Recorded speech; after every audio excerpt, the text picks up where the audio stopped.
जोहार दोस्तों, जय चाला जय धर्मेश। दोस्तों, आज आदिवासियों की स्थिति किसी से छिपी हुई नहीं है। आज आदिवासी 1974 के पहले जैसे थे बिल्कुल वैसे ही हैं। उन लोगों में अभी तक कोई सुधार नहीं हुआ है, कोई तब्दीली नहीं हुई है। कहने का तो आदिवासी समाज में बहुत सारे ढेर सारे समाज सेवी हैं, धर्म अगुआ हैं, समाज सुधारक हैं, लेकिन फिर भी इस समाज का अभी तक कोई उद्धार नहीं हुआ है। इस समाज को अभी भी सुधार की बहुत ज़रूरत है, सुधार की बहुत आवश्यकता है। समाज सुधारक बहुत होने के बाद भी इस समाज का अभी तक किसी प्रकार का कोई सुधार नहीं हुआ है, कोई तरक्की नहीं हुई है। लोग बिल्कुल ही नहीं सुधरे हैं। आप देहात एरिया में चले जाइए, बिल्कुल रिमोट एरिया में जाइए, आपको वहाँ देखने को मिलेगा कि कैसे वहाँ के लोग अपनी जीवन यापन कर रहे हैं। उन लोगों को अभी खाने के लिए बहुत दिक्कत है, रहने के लिए दिक्कत है, पढ़ने लिखने की तो बात ही दूर है। वहाँ देहात के लोग ग्रामीण, अधिकतर ग्रामीण बिल्कुल नशा के शिकार हो गए हैं, नशा के आदी हो गए हैं। बिना नशा के वो घर से निकलते नहीं हैं, दिन भर नशे में इधर उधर घूमते रहते हैं, कोई काम धंधा नहीं करते हैं। बीवी बच्चे, उन लोगों की स्थिति और भी बहुत दयनीय है। कोई स्कूल नहीं जाता है, कोई पढ़ने नहीं जाता है, और 2-4 क्लास पढ़ते हैं उसके बाद में स्कूल छोड़ देते हैं। इन लोगों की पढ़ाई का जो स्तर है वो बहुत ही लोअर है, बहुत ही नीचा है। इसलिए मैं आदिवासी समाज के उन तमाम लोगों से कहना चाहूँगा कि आप लोग समाज के काम के लिए जुट जाइए। आपको समाज की बहुत ही ज़रूरत है। यदि आप लोग समाज के लिए नहीं खड़े होंगे तो ये समाज बहुत जल्दी विलुप्त हो जाएगा, समाप्त हो जाएगा। और समाज नहीं रहेगा तो आप भी नहीं रहेंगे, हम भी नहीं रहेंगे। इसलिए इस समाज को बचाना बहुत ज़रूरी है, और बचाने के लिए हम सभी को बिल्कुल ईमानदारी से प्रयास करना पड़ेगा। सामूहिकता में ही बहुत ताकत है, बहुत शक्ति है। कहते हैं कि एकता में बहुत बल है, शक्ति है। हमारे लोग संगठित नहीं हैं, एकता में नहीं हैं। अभी भी हमारे समाज के लोगों में ईर्ष्या और द्वेष कूट कूट के भरा पड़ा है। एक दूसरे से नफरत करते हैं, एक दूसरे से किसी की पटती नहीं है, वे आपस में बातें नहीं करते हैं। सहयोग की तो बात ही छोड़ दीजिए, एक दूसरे को देखना तक पसंद नहीं करते हैं। जबकि और दूसरे समाज में ऐसी कोई बात नहीं है।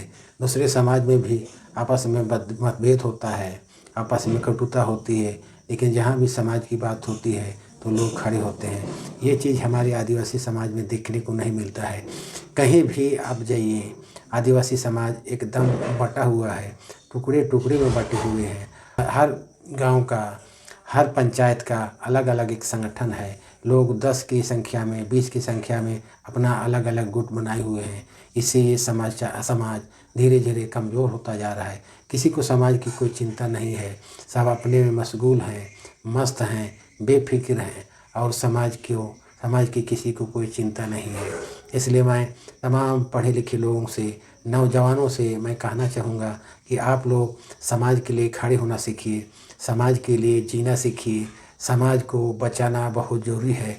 अगर समाज नहीं बचेगा तो हम नहीं बचेंगे, आप भी नहीं बचिएगा। इसलिए सब मिलकर आइए हम लोग एक साथ काम करते हैं और इस समाज को बचाने की कोशिश करते हैं। हम देहातों में जाते हैं, गाँवों में जाते हैं, वहाँ जो कुप्रथा है, कुरीति है, अंधविश्वास है, नशापान के शिकार है, उन लोगों में जागरूकता लानी है, लोगों को समझाना है, लोगों को बताना है, और सामाजिक जो बुराइयां हैं उनसे उन लोगों को बचाना है। ये बहुत ही ज़रूरी है, नहीं तो ये समाज एकदम से मिट जाएगा, एकदम विलुप्त हो जाएगा, और खोजने पे भी ये समाज मिलेगा नहीं। इसलिए इस समाज को मैं कहना चाहूँगा कि आप अपने बच्चों को, बेटियों को, बच्चों को सबको स्कूल भेजिए, अच्छे स्कूलों में पढ़ाइए। शिक्षा बहुत ज़रूरी है। शिक्षा के बिना आदमी कुछ सोच नहीं सकता है, कुछ कर नहीं सकता है, कुछ बोल नहीं सकता है, तर्क नहीं कर सकता है, वितर्क नहीं कर सकता है, और शोषण के शिकार होता है। इसलिए मैं कहना चाहूँगा, आप अपने बच्चों को, अपने परिवार वालों को, अगल बगल के लोगों को समझाइए और कहिए कि अपने बच्चों की स्कूल भेजिए, उनको पढ़ाइए लिखाइए। बिना पढ़े लिखे बहुत मुश्किल है, इसलिए पढ़ना लिखना तो पड़ेगा ही। और ये नशापान के जो हमारे आदमी शिकार हुए हैं उनको भी मैं कहना चाहूँगा कि आप लोग इसको जितना जल्दी हो सकता है उतना जल्दी छोड़ दीजिए। नशा में, शराब में कुछ भी नहीं है। ये आपको और आपको परिवार को बर्बाद कर देता है, बर्बाद कर भी दिया है। लेकिन अभी भी गुंजाइश है, अभी आप बच सकते हैं। आप इसको जितना जल्दी हो सकता है उतना जल्दी इसको छोड़ दीजिए, इसको त्याग दीजिए।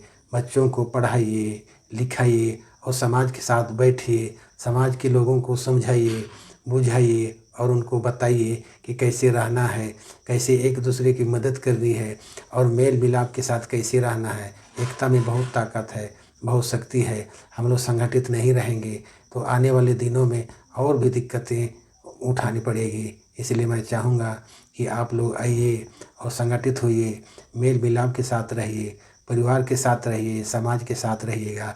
समाज रहेगा, हम रहेंगे, आप रहेंगे। इसलिए समाज को बचाना बहुत ज़रूरी है। इस वीडियो में मैं इतना ही कहकर अपनी बातों को मैं समाप्त करता हूँ। फिर से एक बार कहता हूँ, जोहार, जय सरना, जय चाला, जय धर्मेश। धन्यवाद।